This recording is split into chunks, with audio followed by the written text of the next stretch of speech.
Well, this message is basically to tell a little bit about myself and my opinion of what they call white privilege, which I've been hearing a lot about out here in California. Basically, it's a way of people that don't want to work, don't want to make the effort to get along with their fellow persons, to have an excuse for whatever rebellion they're doing. As for myself, I consider myself an old school country boy. I believe in God, I believe in country, I believe in treating people right until they give you reason not to. You take everybody at face value. You say yes ma'am, yes sir. You treat people like you want to be treated. If you don't have courtesy and respect, how can you expect to get it from others? I've seen a lot of things in this world that have irritated the hell out of me. You got clowns out there now that say they can't find a job, but they don't really want to work. They want something handed to them. You hear these people holler, white privilege, white privilege, white privilege. Well, my idea of white privilege is the fact I get to work 80 hours a week to provide for my family and to pay my taxes and hope to be able to put food in my house, pay my mortgage, and still put gas in the car to get to work to do it all over again every day. I ain't bitching about it. That's the way I was raised.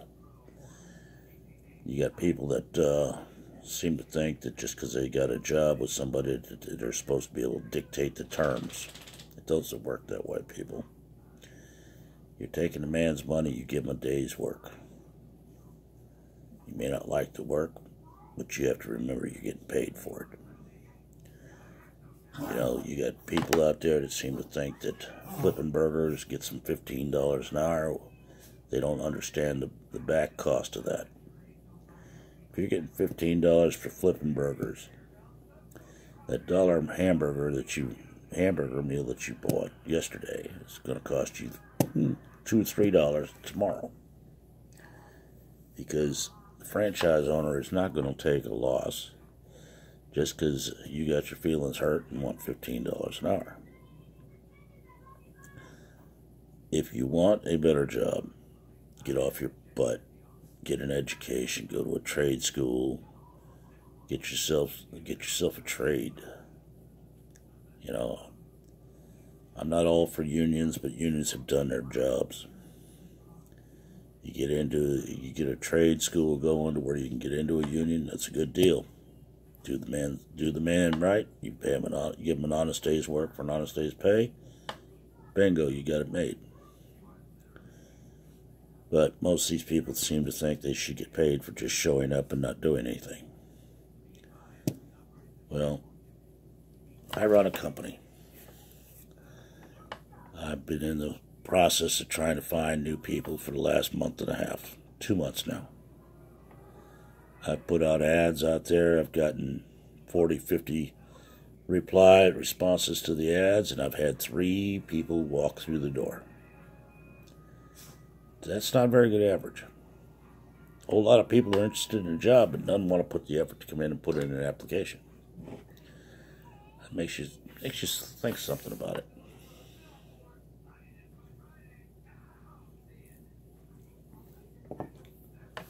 I've had people come into my place that don't speak English and demand that I hire translators for them. That ain't going to happen.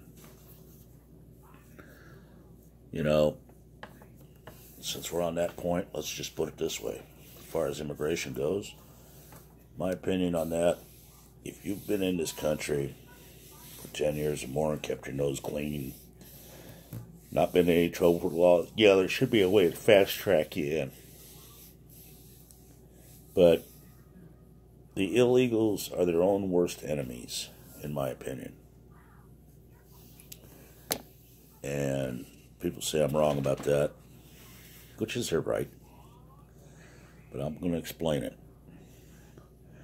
I had this explained to me by an illegal that I did not know was illegal when I hired him. When he finally admitted he was, illegal, I said, well, I couldn't have told. He says, that's because I learned the language. I speak English. I understand English. I know how it works. I said, well, why didn't you take part in the amnesty program? He said, well, in our neighborhoods, they tell us it's a trap. And it might be. I don't know. I'm not illegal. But it makes a lot of sense to me. When I was overseas, stationed at different military bases, I made an attempt to learn the language of the country I was in. So I didn't come off looking like an American tourist. If I wanted to go into a restaurant, I could at least understand part of the menu to order something. But I walk into a hardware store or a grocery store now and I see signs in English, Japanese, Chinese, Tagalog, Mandarin, all this Spanish. America is known as a melting pot, but if you want to live here, you need to assimilate. That means you become American. You don't expect America to become little Mexico, little China, little Vietnam, little Ireland, little Italy, whatever. You speak the language, you follow the laws. That's what being American is about.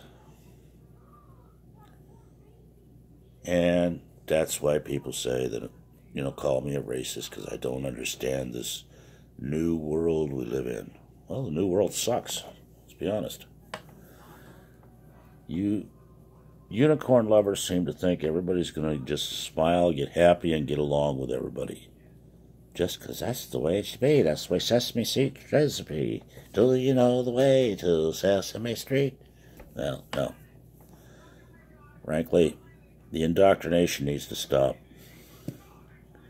I miss the days when if you didn't like a son of a bitch, you could tell him he was a son of a bitch. You may end up boxing in a parking lot, but 9 times out of 10 you end up friends afterwards. But this politically correct age, everybody's ready to sue you for this, that, and the other. I got an employee who stands 6'5", weighs 300 pounds. Every time somebody tells him he screws up, he said he's thinking he's being assaulted by words, and it offends him. Makes no sense to me. But what I know, I'm 62 years old. I'm an old man. Maybe I've been around too long. If you got a comment. If not, it's just another little rant on trying to make people think. I may be wasting my breath, but as a human being, I gotta try.